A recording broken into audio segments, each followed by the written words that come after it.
आपको है योग में इंटरेस्ट, अगर आप जानना चाहते हैं पतंजलि के गुरुकुल के बारे में और भी कुछ, अगर आप जानना चाहते हैं भारतीय शिक्षा बोर्ड के बारे में, तो यह वीडियो बन रही है सिर्फ आपके लिए। इसे ज़रूर देखिए। एक एक योगा को इतने अच्छे से योगाचार्य जी ने हमें समझाया, भारतीय शिक्षा बोर्ड के बारे में जानकारी दी, गुरुकुल के बारे में जानकारी दी, और हमने बातें की कुछ बाबा जी के बारे में भी। अगर अभी तक आपने मेरे चैनल को सब्सक्राइब नहीं किया हो तो ज़रूर सब्सक्राइब करें, मेरे वीडियो को लाइक एंड शेयर ज़रूर किया करें। गुरुकुल बंद करके इन्होंने स्कूल चलाए, कॉलेज चलाए, वही पतन का कारण बन रहे। स्कूल में ऐसी संस्कृति चलाई गई, इतने पैंट पहनो, इतने शॉर्ट्स पहनो, ये नहीं करोगे तो तुम पिछड़े कहलाओगे, ये नहीं खाओगे तो तुम बड़े बच्चों के, बड़े लोगों के साथ उठना बैठना तुम्हारा उचित नहीं हो पाएगा। ये हमारे दिमाग में भरा गया। और कहाँ से भरा गया? ये जो कुछ बड़ी फैमिलियाँ थीं आज़ादी के बाद, इनके बच्चों को ज़बरदस्ती ऐसे स्कूलों में षड्यंत्र बना के भेजा गया। तो अब जो थोड़ा मध्यम वर्ग के लोग थे, उन्होंने सोचा कि निश्चित रूप से ये अगर जा पा रहे हैं तो हम क्या किसी से कमज़ोर हैं, हम भी अपने बच्चों को उन्हीं के बच्चों के साथ भेजेंगे। तो गड़बड़ियाँ आनी शुरू हुई और उनके बच्चे तो नष्ट होते गए, हमारे भी नष्ट होते। बचा कौन? जो गरीब वर्ग का था, जो सरकारी स्कूल पढ़ता था, हम नाम के लिए तो उसको पढ़ा नहीं पाए। माँ बाप के मन में ग्लानि रह गई कि हमारा बच्चा इंग्लिश मीडियम नहीं जा पाए, लेकिन वही बच्चा आगे चलकर अपने माँ बाप की सेवा कर पाया, क्योंकि वो अमेरिका नहीं जा सका, क्योंकि वो अंग्रेजी कल्चर से वंचित रह गया।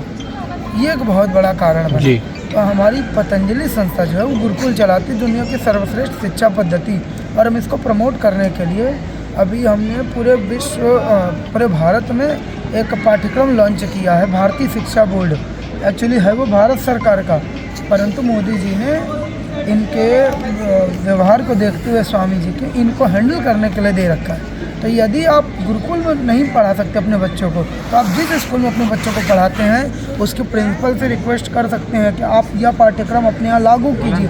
जैसे CBSE बोर्ड चालू करते थे, ऐसे भारतीय शिक्षा बोर्ड लागू कीजिए।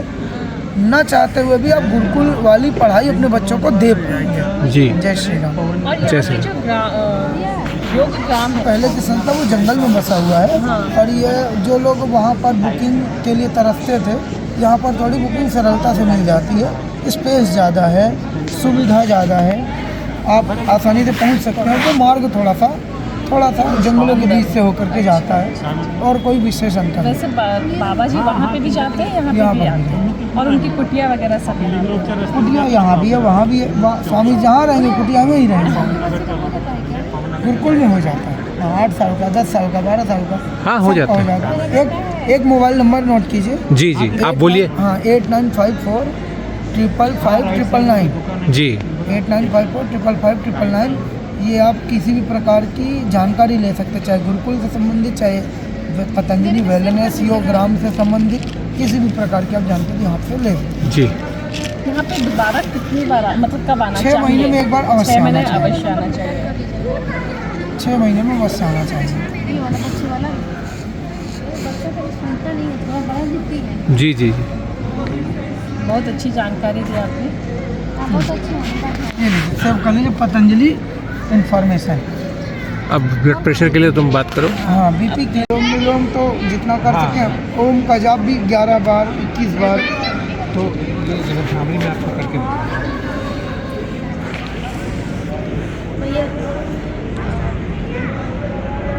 सर को करा दीजिएगा तो फिर काम कर सकते।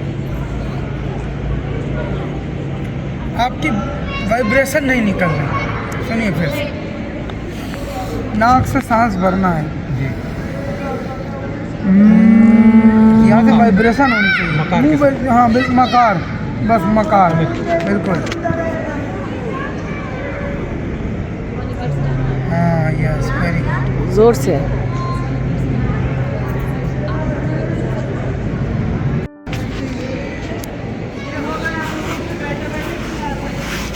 ये रहा मंडूक का आसन। अगर ऐसे बेड से बने तो अच्छी बात है, नहीं बनता तो इस प्रकार से भी आप बैठ सकते हैं। ऐसे बैठिए, इसको हम बोलते हैं योग मुद्रा आसन। ऐसे हाथ लगाए, सांस छोड़ते हुए नीचे आए, गर्दन सामने, कपालभाति।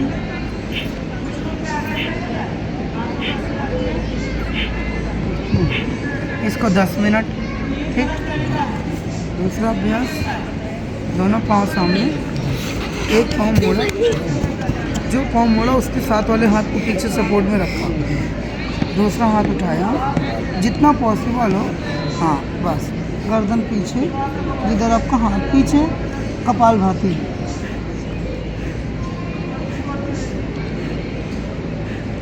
है ना।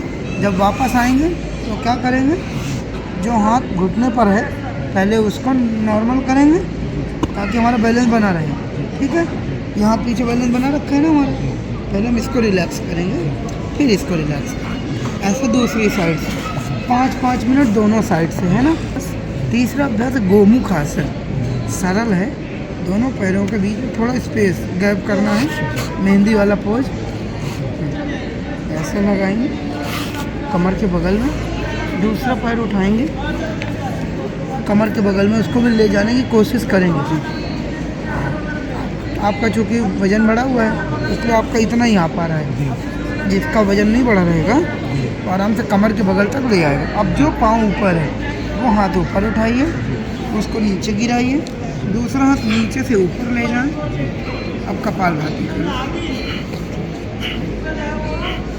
5 मिनट एक साइड से, फिर अभी जिसको मोड़ा था उसके अपोजिट मोड़ेंगे, जो पैर ऊपर वो हाथ ऊपर, ऊपर से नीचे,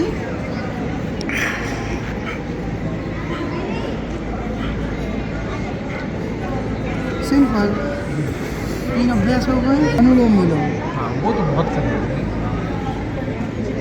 बाई नाक से धीरे धीरे गहरी सांस भरनी है, जैसे गुलाब की खुशबू भीतर प्रवेश करती है। फिर दूसरी नाक से धीरे धीरे सांसों को छोड़ेंगे, जिधर से छोड़ा और उधर से पुनः खींचने का प्रयास बिना झटके के। फिर दूसरी साइड से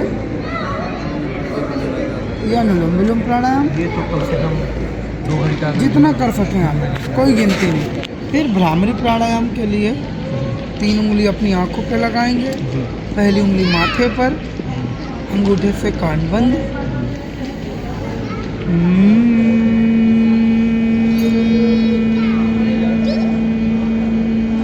इसे भ्रामरी कहते हैं।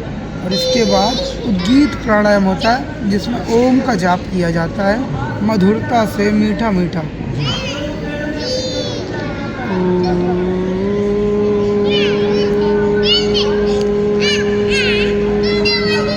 यह ओम का अभ्यास ऐसा है कि यह ओवर थिंकिंग, स्ट्रेस, एंजाइटी, चिड़चिड़ापन, क्रोध, बीपी, मतलब मानसिक जितने भी रोग होते हैं, हो सकते हैं, होने वाले हैं, उन सब से मुक्ति दिलाता है। और मानसिक रोगों का एक बहुत बड़ा कारण है कि हम ब्रेन से सोचना बंद ही नहीं करते, कभी ध्यान में बैठते ही नहीं, ये सबसे बड़ा कारण है। इन बार सोचना ठीक नहीं, अपने मन को रिलैक्स भी देना चाहिए। कुछ पल के लिए भगवान के शरण में बैठ के निर्विचार हो जाइए, उनकी कृपा का अनुभव कीजिए, ऐसा महसूस करें कि भगवान हमारे बगल में साक्षात खड़े हैं, हमारी आंखें बंद हैं और उनके हाथों से एक दिव्य प्रसाद हमारे भीतर प्रवेश कर रहा है, सूक्ष्म किरणें जिनसे हम आनंदित हो रहे हैं। ऐसी कल्पना मात्र से हम भाव विभोर हो जाते हैं।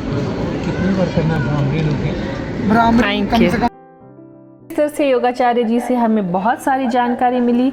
हम बहुत आभारी हैं योगाचार्य जी की, जो इन्होंने हमें इतनी सारी बातें बताई, बाबा जी के बारे में बताई, और सबसे बड़ी बात तो गुरुकुल के बारे में हमने जाना, जो यहाँ पे है पतंजलि का जो गुरुकुल है, अमेजिंग है। और बहुत सारी ऐसी जानकारी हमने प्राप्त की जो शायद इनसे बात किए बिना हमें नहीं मिल पाती।